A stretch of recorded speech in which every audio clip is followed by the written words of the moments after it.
being conscious of the fact that we do have a lot to cover, I'd like to kind of get started, and I want to respect your time as well in the middle of your working day. So my name is Eric Jacobson. I'm at Montclair State University, and I'm also on the board of the New Jersey Association for Lifelong Learning. And for the last couple of years, we've been holding free webinars as a way to kind of connect the field in New Jersey and outside of the state of New Jersey as well to developments in adult literacy, adult education, ESL, citizenship, anything that really comes across the radar of NJOL as a board. So one of the things that we're doing now is really trying to prepare for changes taking place because of the introduction of WIOA at the federal level and what that means for the state of New Jersey. So last week, or earlier this week, we had a webinar that thought about WIOA in New Jersey, really focused on adult literacy. And today's webinar is thinking about WIOA really from the perspective of providing services to immigrant students and immigrant adults. What is it that we want to be doing? What is it that WIOA is going to provide? And what is it that WIOA might make a little bit more difficult? So just to kind of get a sense of so you can get a sense of how the webinar is going to be constructed, I'm going to give kind of a very brief overview of WIOA and what the process is, kind of from an NJOL advocacy perspective. And then Nick and Erica are going to walk through a number of key areas when it comes to provision of services to immigrants under WIOA. As we go through, we certainly want your questions and insights that you have about WIOA, about service provision, and we're also going to carve out time at the end to have somewhat of a discussion about these issues, including what the next steps might be. So as I mentioned earlier, for those of you that have been online for a few minutes, you are all muted right now, so we can keep the audio quality fairly high. So there's a couple of different ways that you can chime in. One would be for you to raise your virtual hand and then for me to unmute you. So if you look on your control panel, you should see like a little hand there. So why don't you raise your hand so I can kind of see who knows how to raise their virtual hand. Okay, I see Antonio, Iva, Barbara, Diane, Johanna, Kirk, Marion, Megan, Michelle, Nancy, Shamoli, Suzanne. All right, so just about everybody. All right, so that would be one way for you to kind of get my attention. When Nick and Eric are speaking, I'm going to kind of be monitoring things from the back channel.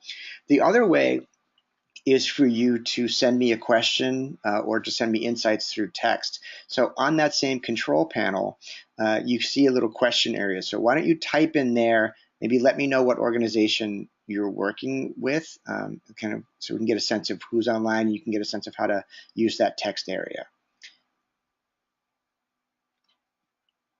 Okay, so LVCC, Literacy New Jersey,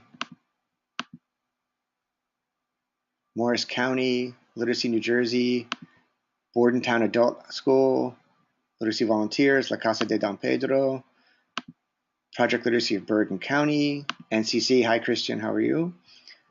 Okay, so Focus, all right, so we have people coming from different parts of the states. Okay, so this would be one way to communicate during the webinar at Plainfield, okay, Burlington, Jersey City. Okay, good to see everybody. So as we're speaking, if you have a question and you feel more comfortable typing it rather than being called on to kind of have your microphone on, you can do that at any point during the webinar. I may answer you directly, or I may wait until I think there's a good moment and I can ask Nick or Erica the question and kind of pass it along that way, or if you have thoughts. So hopefully that structure kind of makes sense to everybody, and if it does, I think we can get started. So the issue really for us is that as the state responds to WIOA, there's a couple stages in the process. So the first is that the state plan has to go to the governor. It has not happened yet. We're anticipating that that's going to happen soon, and Kirk's on the webinar, so he may have an update about that. But once the plan goes to the governor and the governor signs off on it, then there's a 30-day public comment period. So that has not started yet because there's no plan yet. And from the perspective of the New Jersey Association for Lifelong Learning, we really want to optimize our impact during that public comment period. So we feel like prepping ourselves and people getting a chance to really think through the issues prior to that public comment period means that when the plan is released, and people can read it, we can kind of hit the ground running. So the idea is that we're going to have some resources online to give people suggestions for types of comments that might be helpful, and where and when to go during that public comment period. After the public comment period ends, there's revision to the state plan, and that state plan is required in DC by April 1st. All the states just got an extension on that. So the idea of these webinars is to really make best use of the public comment period. Kirk, did you want to say something about the time period? Sorry, your hand was up. No, okay. So that's what we're going for. So we need to be ready for the public comment period time. And as Nick was suggesting earlier, we also need to be ready for a long-term advocacy effort. So I'm sure everything that we would like in the state plan is probably not going to be there. So what's the next step? How do we keep dialoguing with the state and asking the state and working with the state to kind of get things to be done like we want to? Okay. All right. So Kirk, let me try again. All right, Kirk, do you have an update about the timeline? Maybe your microphone's not working. Sorry, Kirk. So that's the kind of the goal here for the webinar. So briefly, if we think about what WIOA is, it really is bringing Title I and Title II together, right? So all these different federal funding streams are now being brought together under one roof. And as part of that, states are required to develop a 4-year strategy that unifies service provision and really orients all the service provision towards workforce development and employment. So that means that within the state plans, they have to align the development program. So the idea is not to have lots and lots of disparate pieces, but it's more of a coordinated and coherent effort to be able to provide services to a variety of populations. As part of that, the idea is that states and local areas are going to develop career pathways. So, and what's meant by career pathways is that a learner is able to identify a potential employment opportunity, a field that they would like to get into, whether it's nursing, whether it's transportation, whether it's auto body repair, whatever it might be, and that the programs that are offered systematically bring them toward that type of employment. And the idea being that from the very entry level, if you're working on literacy, you're working on your high school equivalency, you're working on just starting to figure out English, that from that point all the way through employment, there should be clear, articulated, coordinated steps for you as an adult. So for that to take place, there has to be regional planning, right? So rather than programs simply submitting requests from the state for funds to run their programs in isolation or in kind of a siloed fashion, that we need much more coordinated effort at the regional level to meet the needs of the employers in that region. As part of this larger effort, then, all these core programs are required to report on these common performance indicators. So rather than in the past, when Title I had a set of indicators and Title II had a set of indicators, there's this common set of indicators now. And this is a really big difference. So the performance metrics, the shared performance metrics now, are these ones that I have up on the screen. And some of you might be quite familiar with them because of the types of activities your programs have already been offering. So the first is that what percentage of people are in unsubsidized employment during the second quarter after exit, who's in unsubsidized employment after the fourth quarter, the median earnings of participants, and the percent of participants who obtain degrees, post-secondary credentials, secondary school diploma, or sort of recognized equivalent. And then this is where some of the ambiguity comes in, the percentage of participants who make measurable skills gains. So in addition to kind of being a credential program or a training program, there is this notion of measurable skills gains. It's not going to be as open in the past where participants could sort of set some of their own goals, but we're not exactly sure yet. Okay, Kirk sent out back that measurable skills gains is standalone. Yes, so it stands alone as a performance metric, but Kirk, I believe I'm correct in my assertion that we don't know exactly what's going to count as a measurable skills gain at this point, and so that's going to be a big question. So given all these other metrics that look particularly at employment, separate from employment, what are those skills gains going to look like? So given that shift in the metrics, there's some things that NJOL and people associated with NJOL and many of you in the field have already started to think about in terms of the impact on adult education. So it means that with this focus on employment outcomes and career pathways, we really need to shift the teaching approaches, or we're being asked to shift teaching approaches and curriculum. We also need to think about these regional planning and how do we establish partnerships across providers. So if it's supposed to be articulated, if it's supposed to be coordinated, how do we achieve that coordination if it's not already in place? And then a big concern is, given these metrics, learners with lower levels of skills, there's a risk that they're going to be marginalized because they're not going to be able to have the type of outcomes that are being expected in terms of employment or median income, especially depending upon what happens with the measurable skills gain decision. So today, then, that's kind of a brief background on WIOA, and certainly for those of you that are interested, we can provide some more resources about WIOA. But so today's webinar then thinks, what does WIOA implementation mean for immigrants and programs that provide services to immigrants? Given this combination of Title I and Title II, given the change of the orientation, given the change of the metrics, what does it mean for organizations and places that provide services to immigrants?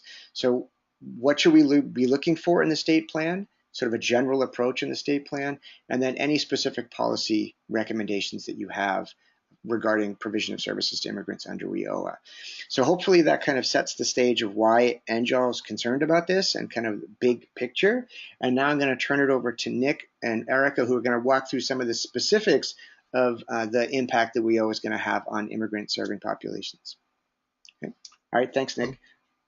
Great, Eric. Thank you for that good intro. And what I'm going to try to do here is kind of outline some of the key issues that I think state and federal policymakers are going to face in transitioning to the new law. And then what we hope to do at the end is articulate some of the key points that we need to be emphasizing in our advocacy work. So we're focusing on immigrants here because they face a set of challenges and problems not experienced by the native-born population. So I'd like to kind of move on to the next slide and look at where we are right now as we begin the transition from the old WIA program to WIOA. The first point is I'd like to remind everyone of a long-standing and important function of the adult education system. Namely, it has been the primary immigrant integration system in the United States. Now, we don't often view adult education in that light, but it's important to remember that our very success as a nation has really hinged on our ability to integrate immigrants into our society. Now, immigrant integration is a kind of complex process. It's multifaceted, but it involves the pursuit of goals in a number of areas: civic goals, social, economic, and of course, linguistic. And all of these goals have been advanced in the adult education system and still are today.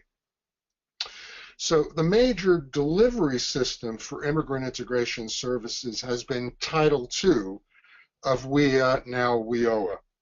And these services take many different forms. Of course, English as a second language, but also high school equivalency preparation, basic skills training, citizenship preparation, and family literacy programs.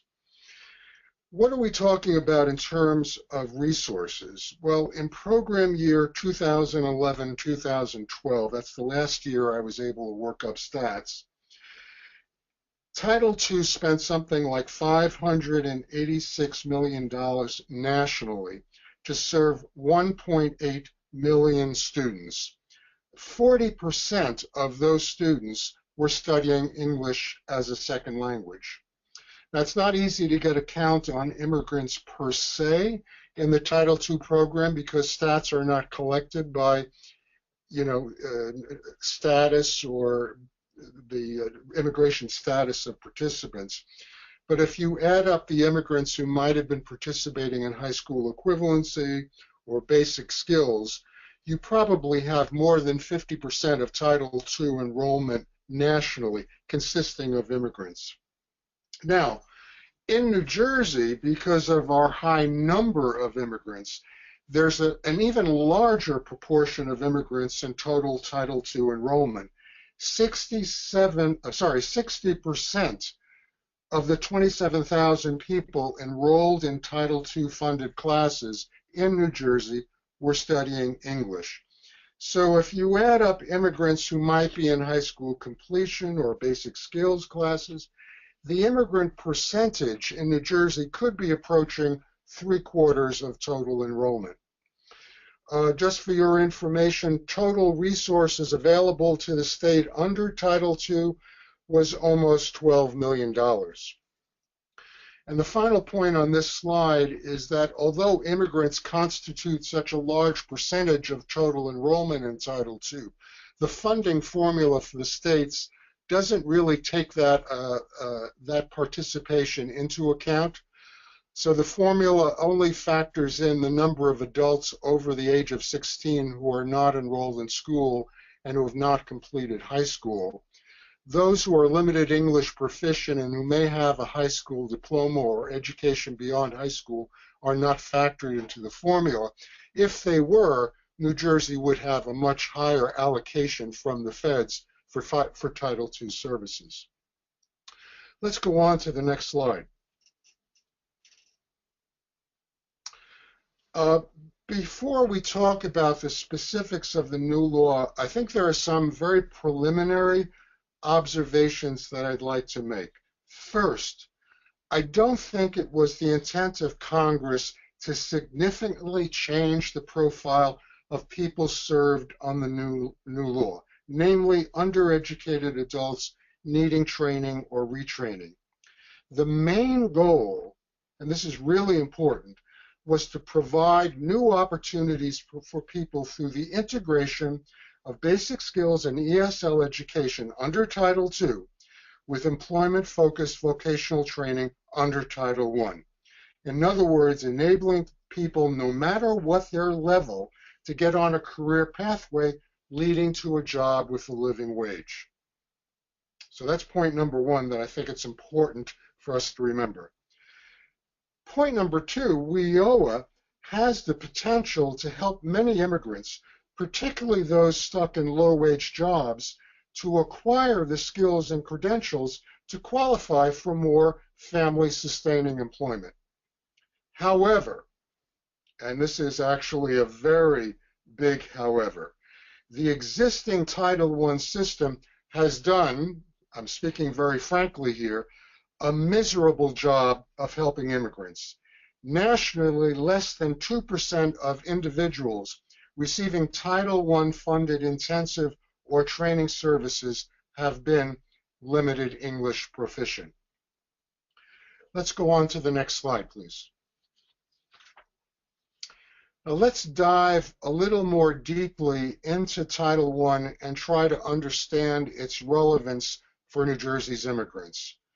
First of all, it's important to understand that Title I is off limits to an important chunk of New Jersey's immigrants, specifically the undocumented or unauthorized immigrants, who according to the Pew Research Center number 525,000 in New Jersey.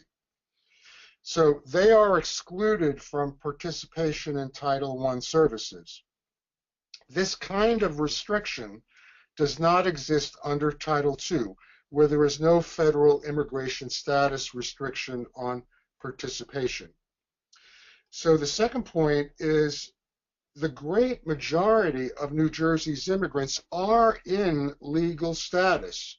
Roughly half the 1.9 million foreign-born people in New Jersey are citizens, and another 400,000 are legal permanent residents.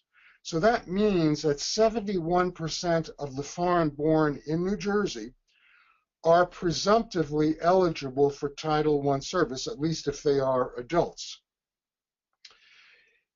In addition, WIOA has priority of service provisions for Title I that are designed to greatly increase the number served who have substantial barriers to employment.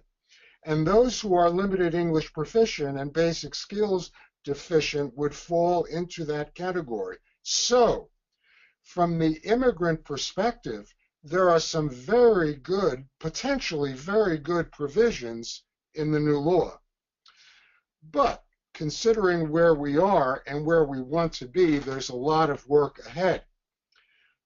Just to give you one example, as a beginning, New Jersey might begin collecting and reporting data on the number of LEP, limited English proficient individuals served by one-stop career centers around the state. You know the old axiom, if you can't measure something, you're not going to be able to improve it over time. So that's just one example. We have work to do to Title I, but it could be quite beneficial to the immigrant population. Let's move on to the next slide, and let's look at Title II, which is entitled Trouble on the Horizon. First, the new performance measures under WIOA, which Eric reviewed earlier, employed second and fourth quarter after exit, median earnings, and acquisition of a work-related credential, could lead providers to cream the adult learner population to serve only those who are the best prepared. So that's one concern that we have. The second concern, the emphasis on integrated education and training and career pathways, meaning that either people proceed sequentially from Title II into Title I, or they are co-enrolled in programs that provide contextualized English and occupational training at the same time, could drive many undocumented people out of Title II funded programs because they can't participate in the Title I funded component of the program.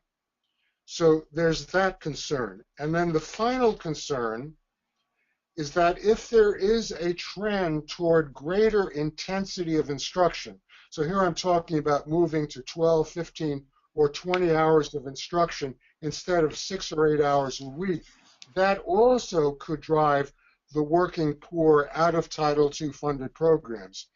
This would be especially detrimental to immigrants who are more likely to be in the workforce than out of it, even if they're employed in marginal jobs. Let me give you one example.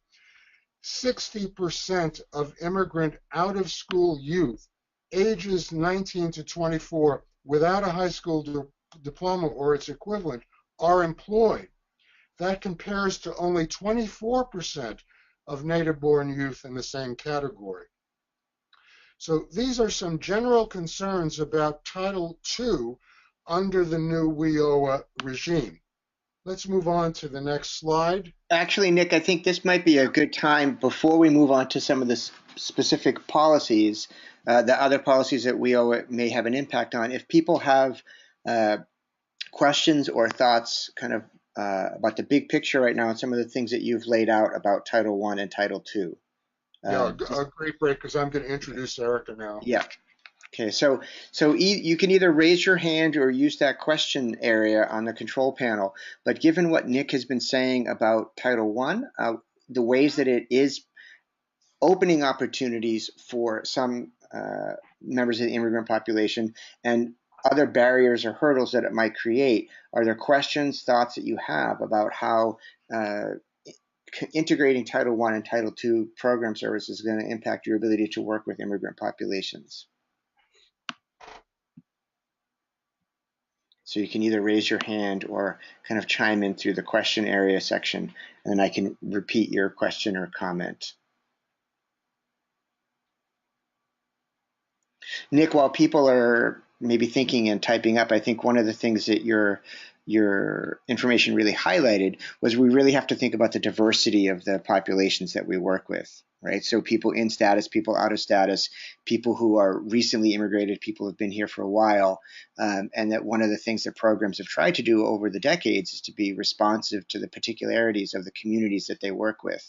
right? And that if the metrics or other regulation feels too constricting, possibly in terms of kind of having a one-size-fits-all approach, and we really need to make sure that we don't get in that situation. I think that's an extremely important point, and if there's anything that I hope we can drive home today, it's the importance of considering the diversity of the immigrant population in state planning. Mm-hmm. Okay, Nick, looks like people either don't have questions or the questions are too big or they're still working on them. But as we move forward, you all can still kind of use that. Let's see. There was a question from Megan about, are you going to be required to provide a certain amount of instruction in a given time period? I don't know that the state is going to come down at that level of detail, and Kirk, maybe you can correct me if I'm wrong, but there will be a question of what type of intensive programs and whether you'll have the option to be in an intensive program or a less intensive program. And as Nick pointed out, some of those intensive programs may require 12, 14, 20 hours a week. All right, so what we'd like to do now is to kind of take a deeper dive into the situation facing the undocumented in New Jersey. And I should say this is a very important moment to be having this discussion. As most of you probably know, the Supreme Court just announced that it will take up the question of the constitutionality of the president's executive actions in the current term. And immigrant advocates around the country are kind of gearing up for a push to implement the president's orders once hopefully a favorable decision is reached. In fact, just next week, a national conference for advocates and practitioners called Ready America 2016 will take place in Washington, D.C. So there's a very important connection between immigration policy and adult education policy. And I'm really happy to turn the floor over to Erica Nava, a policy analyst at New Jersey Policy Perspective, who has done a lot of thinking and writing on the executive actions and will help us understand this connection. So Erica, I turn it over to you. And I guess we go to the next slide. Oh no, we have the next slide. Yes. Thanks, Nick and Eric, for your presentation. I will discuss how educational policy intersects with current immigration policy and how the new requirements under Title II might impact their implementation. As many of you know, President Obama announced several programs in 2012 and 2014, and many of them have educational components to people who could benefit from these actions. First off is the first immigration action that was announced in June 15, 2012 by President Obama. DACA stands for Deferred Action for Childhood Arrivals, and is a federal policy that allows eligible undocumented youth to work legally without the fear of deportation, and in some states to be able to apply for a driver's license and even apply for loans. While DACA became operational in August 2012, it does not mean that people under DACA status have legal permanent residency or are eligible to become a U.S. citizen. However, it does mark the first time since 1986 that undocumented Americans can come out of the shadows and register themselves. From many research documents, we have found out that DACA has led people to obtain their first new job that is more in line with their skills, have a driver's license, open their first bank account, and even obtain their first credit card. Now, in order to qualify for DACA, one must meet about 7 requirements. The first requirement is for someone to be under the age of 31 and be at least 15 to apply for DACA status. Or if you're under 15, you could apply only if you're currently in removal proceedings or have a final deportation order. You must also have come to the U.S. before the age of 16. So again, this policy is geared to young people who entered the country at a young age and are under the age of 31. People must show that they have been present in the United States since 2007 and that they were here during the president's announcement in June 15, 2012. And also, of course, have to be present in the United States when they apply for deferred action. Now, the educational aspect of DACA requires applicants to be currently enrolled in school, have graduated from a U.S. high school, or obtain a GED, or in some cases, which is very rare, have been discharged of the Air Forces. A person can also meet an educational requirement by enrolling in a qualified educational program. The educational programs vary. They could join a training program. They could also join an ESL class. But in order for the government to approve certain ESL classes or programs, they have a better chance if these ESL programs are funded by the government. And finally, the applicant must undergo a background check and have their fingerprints taken to prove they have no criminal record or have been ever convicted of a felony. Now, how many people reside in New Jersey with DACA status? New Jersey has, just in general, New Jersey has about the third largest foreign-born population in the nation, next to California and New York. It has the fifth highest undocumented population as well. But when it comes to DACA, the Garden State has only the seventh highest number of immediately eligible youth, meaning that youth that are who are undocumented, who are between the ages of 15 and 30 years old.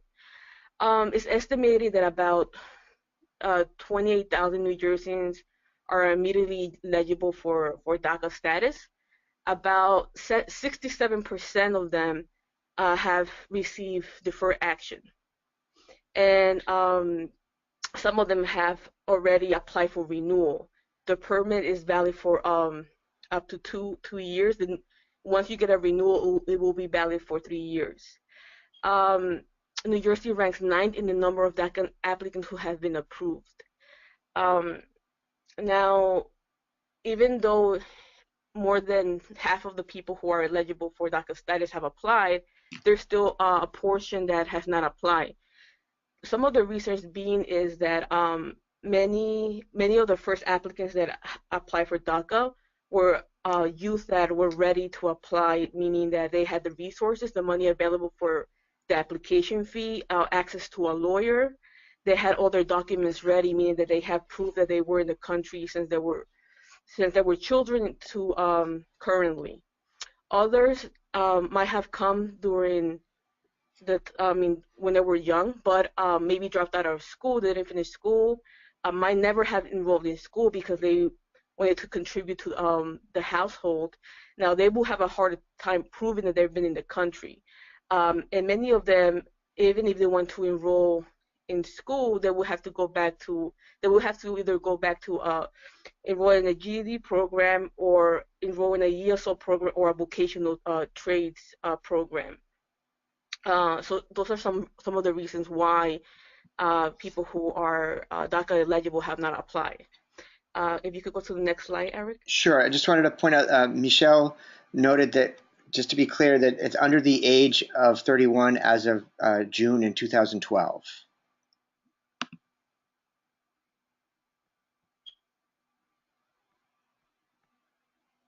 Okay, right there. Okay. Now, two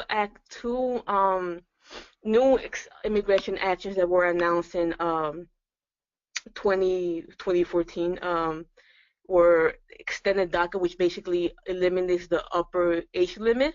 So anyone that meets the requirements I mentioned and is 40 or maybe 40, 35 could apply for DACA status, right? So it just eliminates the upper age limit.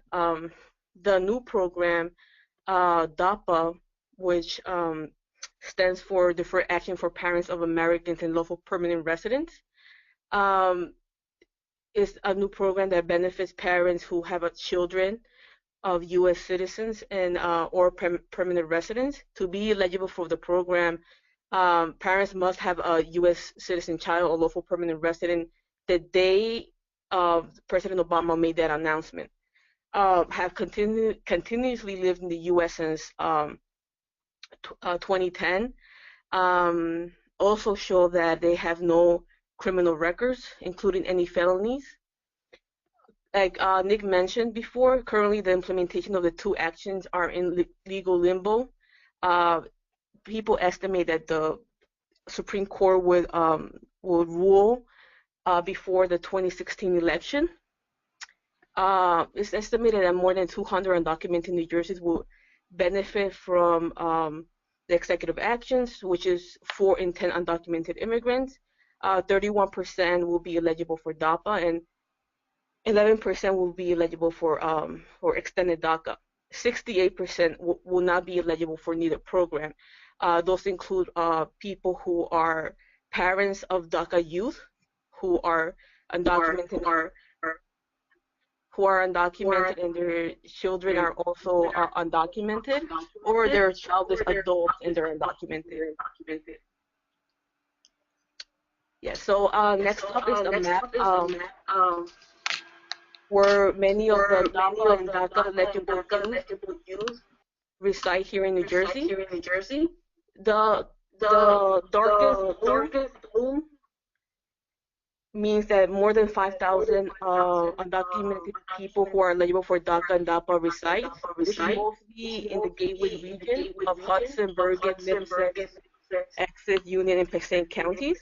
But throughout New Jersey, we can find undocumented benefit from the two executive actions.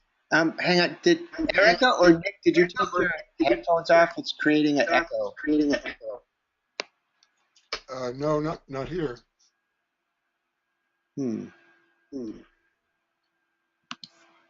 Okay. Yeah, some other people are unable to hear.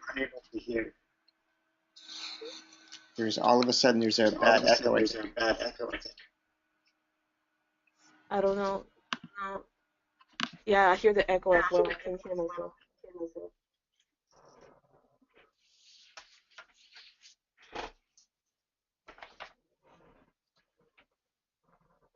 Okay, I'm gonna try to mute myself to see if that reduces the echo.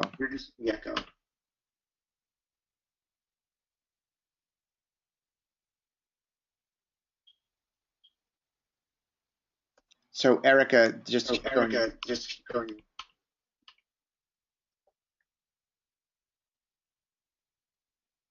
Erica, you there? Why don't you keep going? Okay, I was just waiting till I still hear the echo though.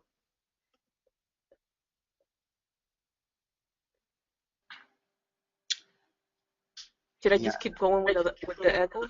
No, it's Nick. I'm gonna mute you and see if you are muted. That will reduce the echo.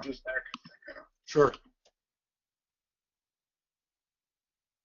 Hello? Yeah, I can still hear the echo.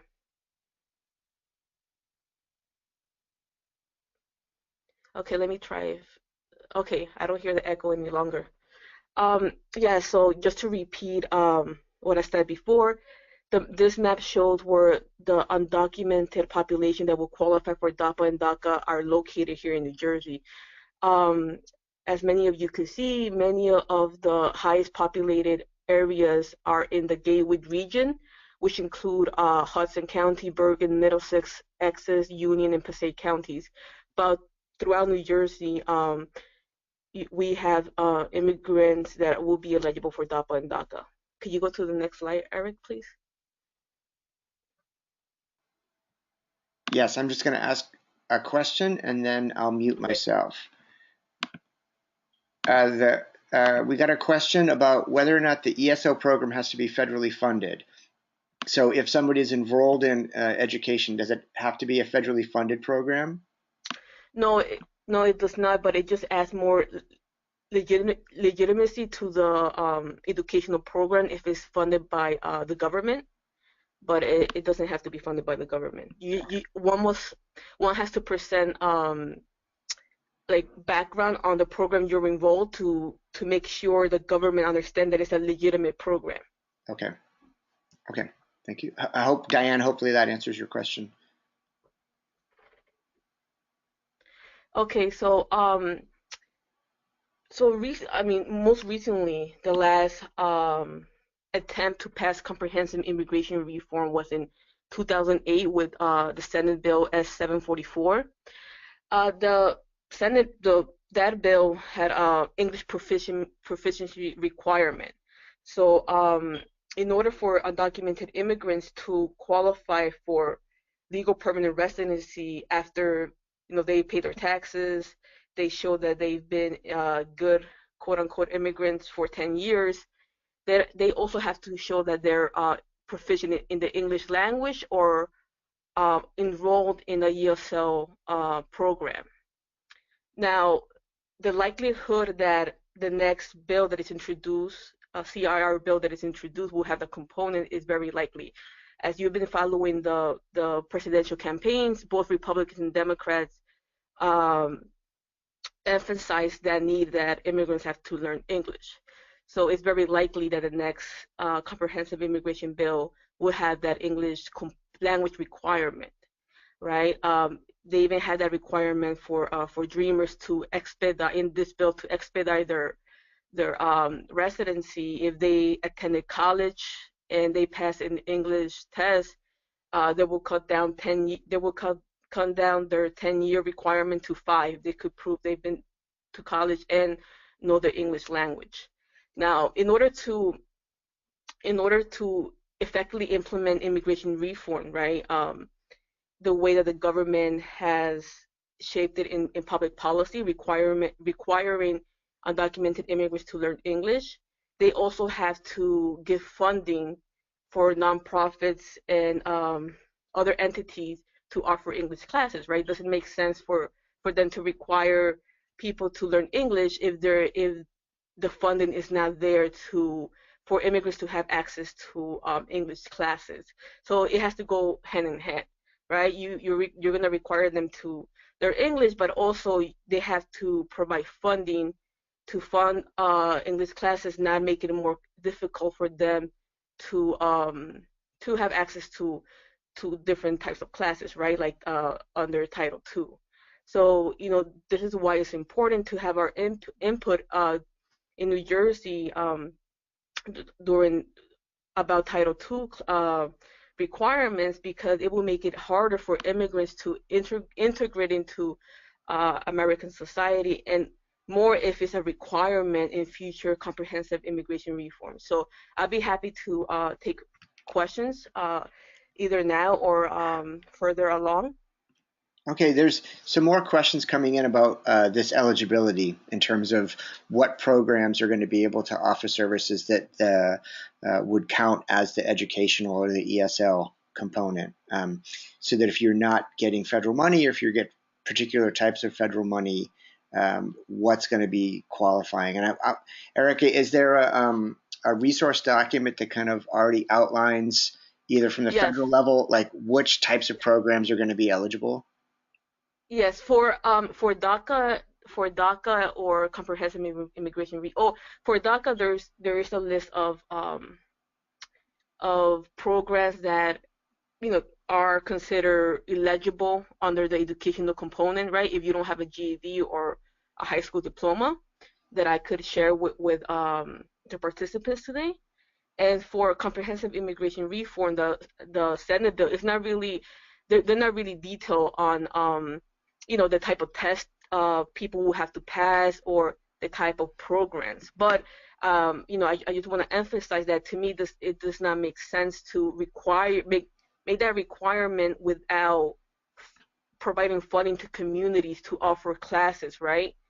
Or even cutting resources and funding for programs that fund this type of ESL classes. Right, that would be great. If you could forward me that information, then I could forward it to all the participants. Okay. Thanks. All right, so Nick, I'm going to mute myself and unmute you. I'm not sure if, Erica, was it you or Nick that was going to talk about naturalization? I think it was Nick. Okay, so you can maybe mute yourself, I'll mute myself, and Nick, you can take it away.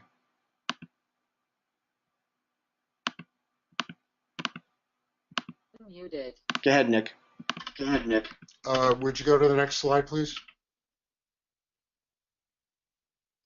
So, yeah, Erica, thank you for that presentation. And I mean, I think we want to drive home the point that for people to regularize their status in these various programs, that there's an educational requirement that has to be met, and the primary source of the primary resources available for that purpose would be Title II, and maybe to a lesser extent Title I.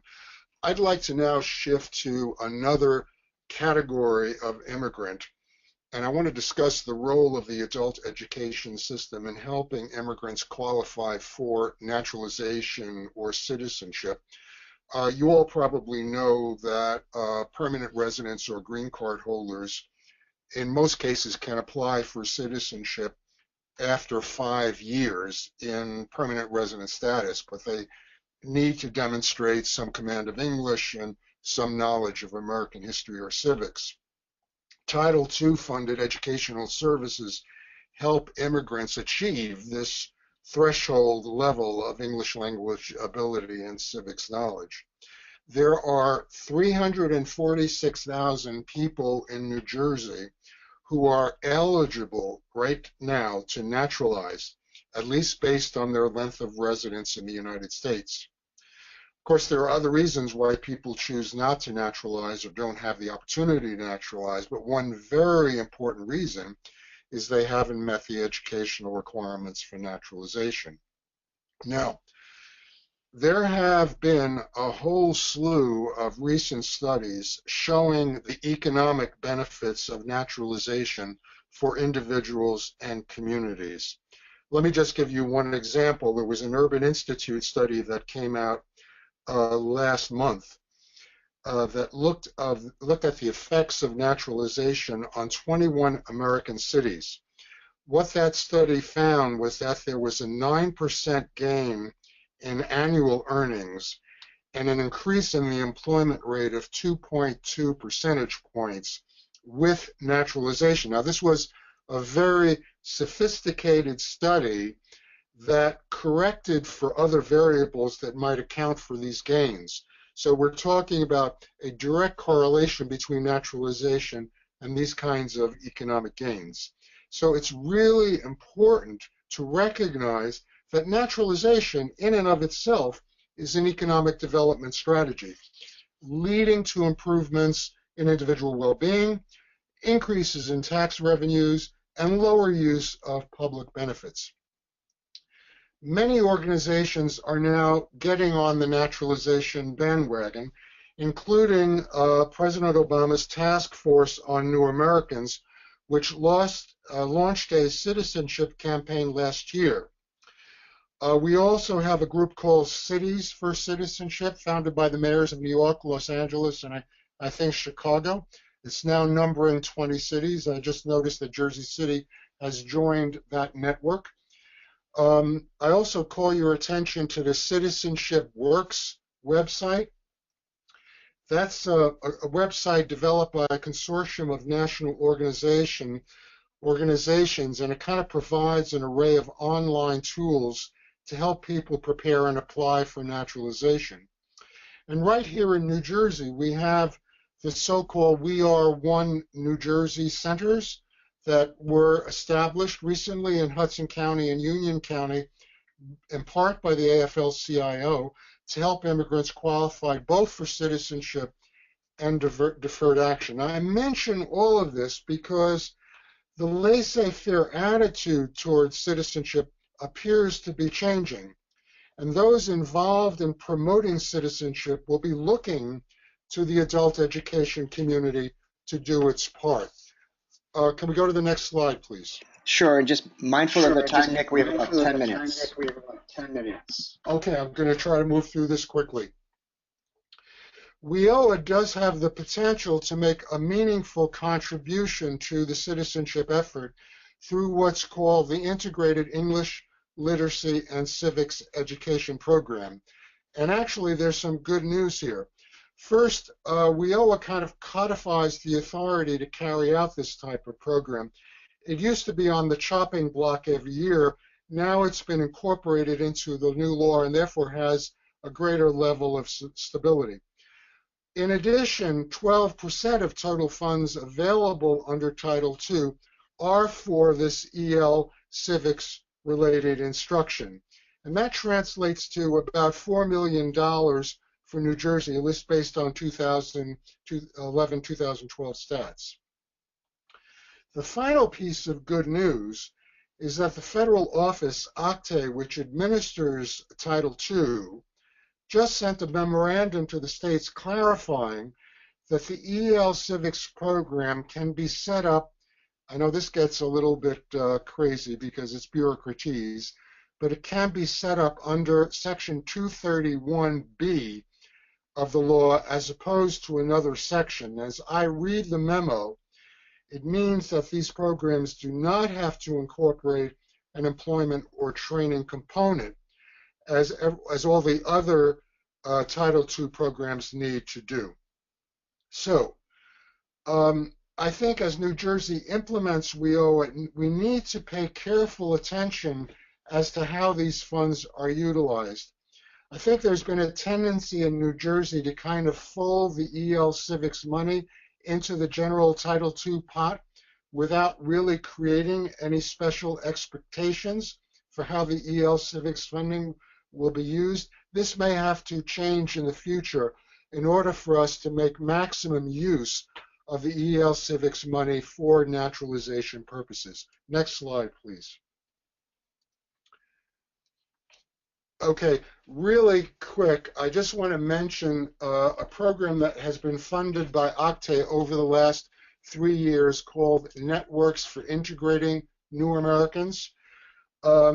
This is a program that it's a pilot project where 5 adult education programs around the country are piloting a new approach to immigrant integration where adult education becomes the linchpin for a community-wide effort to promote immigrant integration. There will be a webinar discussing the results of this program in February, and shortly thereafter there will be a report on this program. I understand that OCTAE has signaled its intention to make further investments in this type of program in the coming year using national leadership funds. I mention all of this because I think naturalization and how localities spur local networks to engage in naturalization-related activities will be a major emphasis of the federal government, at least under the current administration and maybe into the future administration. Can we go to the next slide, please?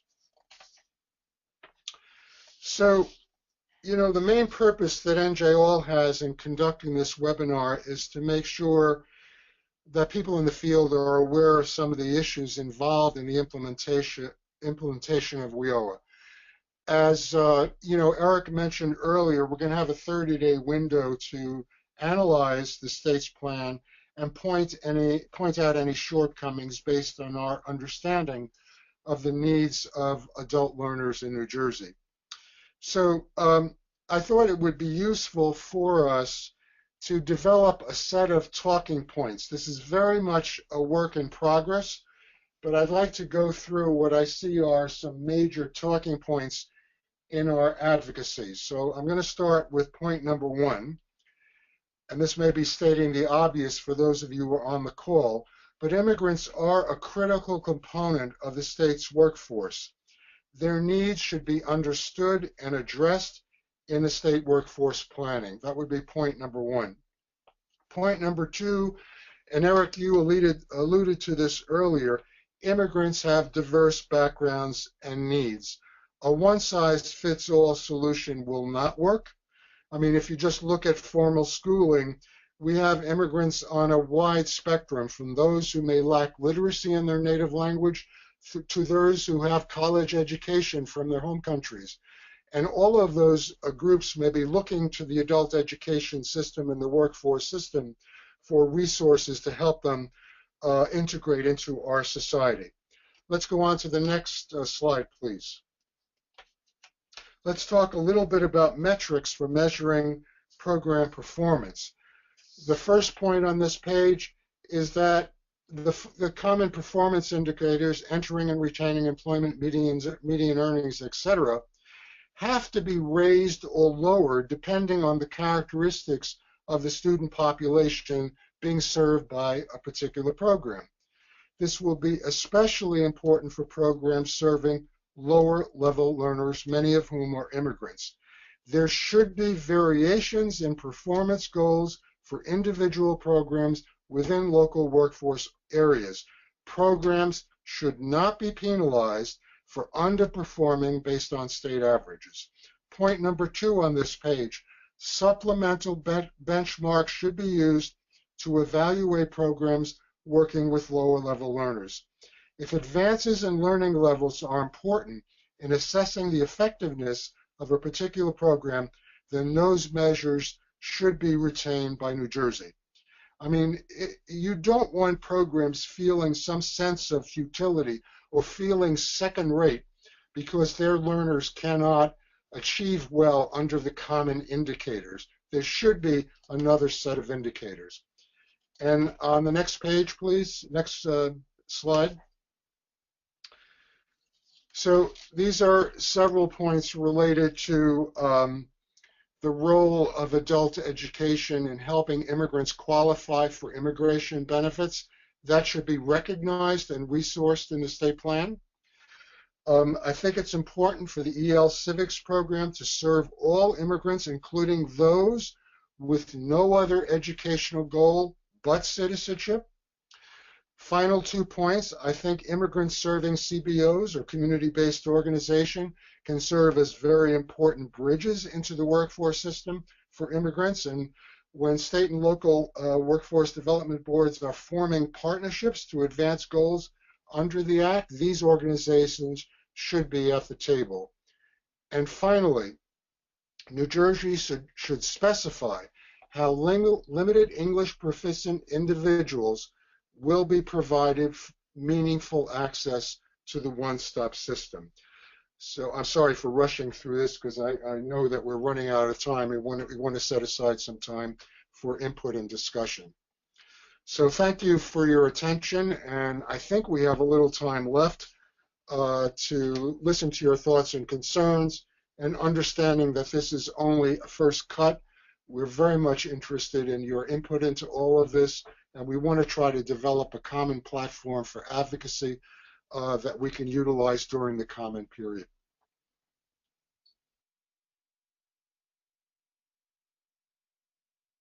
Okay, I have just muted Nick, because of the echo issue. So I want to repeat Nick's call. So if you have questions right now that you would like me to pass along to Nick or Erica, if you'd like to ask them questions right now, I can either unmute you or you could use that question section. Or if you have thoughts about what the next steps are going to be. As I mentioned at the top of the hour, one of the ideas is that NGEL is going to develop an online list of resources that will not only include what Erica said she's going to forward to us, but suggested talking points that we could think about and utilize when we're using the comment period, and then also following up from the comment period, what's in the state plan, what's not in the state plan. So right now I would like to ask you to kind of share your questions or thoughts along those 2 lines. What are questions that you have for Nick and Erica about some of the specifics of what they were saying? What do we think about in terms of what we really want to look for in the state plan, and suggestions that you have that would be helpful for you as we want to move this conversation forward. Okay, so here's a question from Diane about what if the ESL student has no goal for him or herself regarding employment issues. So I'm going to mute myself and I'm going to let Nick answer that one.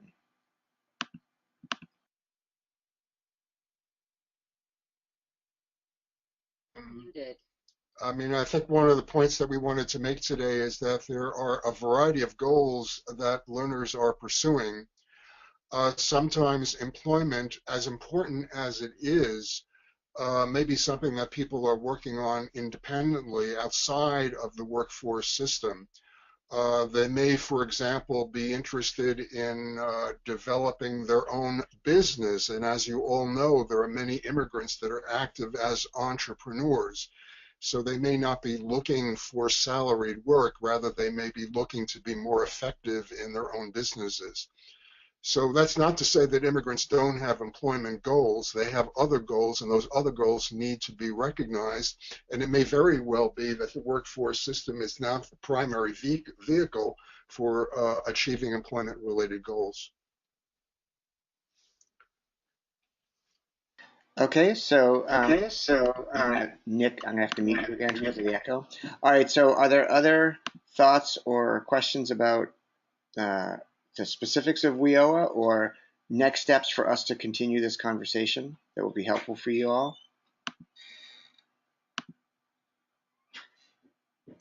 You know, certainly we could try to schedule additional webinars, and as I said, possibly even set up something like a blog where we can share information that way. We have the NGOL conference coming up April 8th, and so I would encourage you to all attend the NGOL conference on April 8th. Nick, to kind of answer your question, Kirk has written in saying that they can provide entrepreneur services at the One Stop. So I think one of the things that we need to think about is making sure that the state plan accounts for entrepreneurship and then how it would be provided at the One Stop.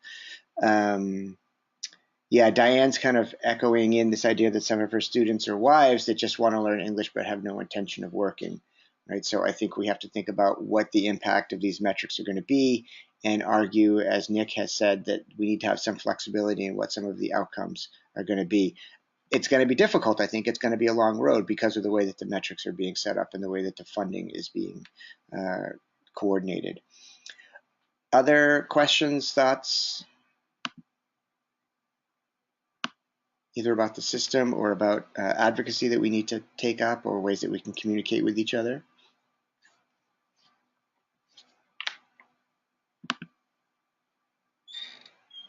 Kirk's noting that we need to better coordinate with the One Stop, especially if the learners are able to tap into Title I programs and services. So, right, I think one of the demands is that at the regional level, at the local level, how are all these services going to be coordinated and not simply siloed?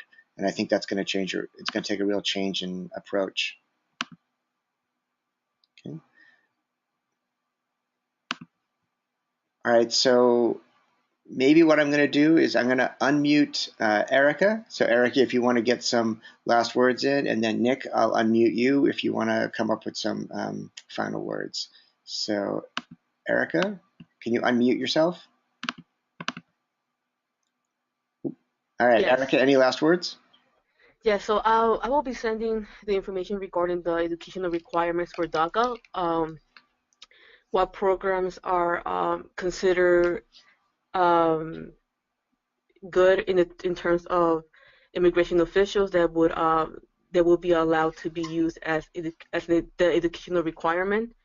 And I'm also gonna for those that are interested send you several of the studies that New Jersey Policy Perspective has conducted on DACA and DAPA for those that want to learn more about the President's executive actions. And I will also include my email just in case people have further questions or they want to reach out to me. Thanks for having us. Thanks for being here today. I think we look forward to getting those resources. Nick, it's gonna take a second, so wait. I'm gonna mute myself, and then I'm gonna unmute you. So wait like 5 seconds after I stop.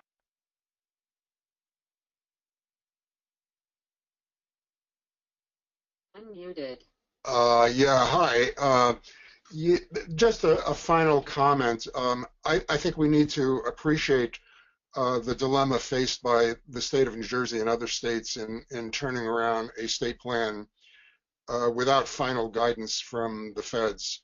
So I welcome opportunities to have additional conversation with our state officials. I think many of them are going to be receptive to the kinds of concerns that we've expressed during this webinar. And it's going to be an ongoing process. We'd like as many of you involved as possible. The conference is another opportunity to continue these discussions.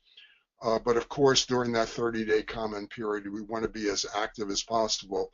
So I will put these talking points in written form. We'll put them on the website. If you have additional input, please get in touch with us. We'll try to refine them so that we have them ready to go once the plan is released. And thank you all for your attention. Okay, thanks, Nick. Okay, thanks, Nick.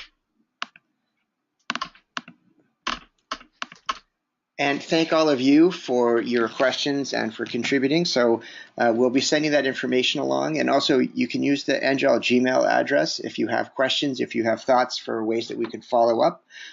So as Nick was saying, this is really just the beginning of the conversation, and there's a lot of work to get done. So thanks for your interest in this webinar today and interest in the topic. And I look forward to working with you on this topic sometime in the future. Take care, everybody. And I'll send you an email once the webinar is uploaded to YouTube. And I'll stay online for a few minutes to kind of see if people have last minute conversations. But thanks again, Nick, and thanks again, Erica. And sorry for that we had the echoey problems. We tried to troubleshoot that.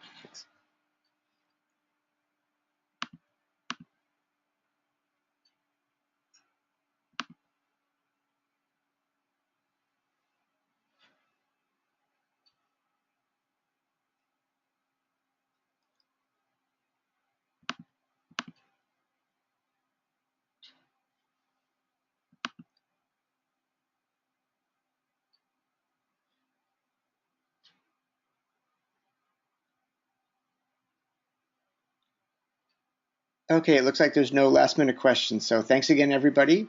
And we'll be able to get in very soon. Sorry, Diane, the other one is not, the one on Tuesday was not recorded, but I can send you the PowerPoint for it. We had some technical difficulties on Tuesday with the recording.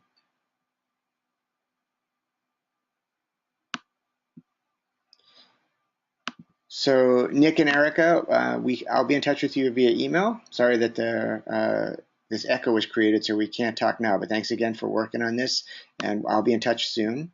And it looks like just about everybody else is checked out already. So everybody that's still online, thanks a lot, and I'll talk to everybody soon.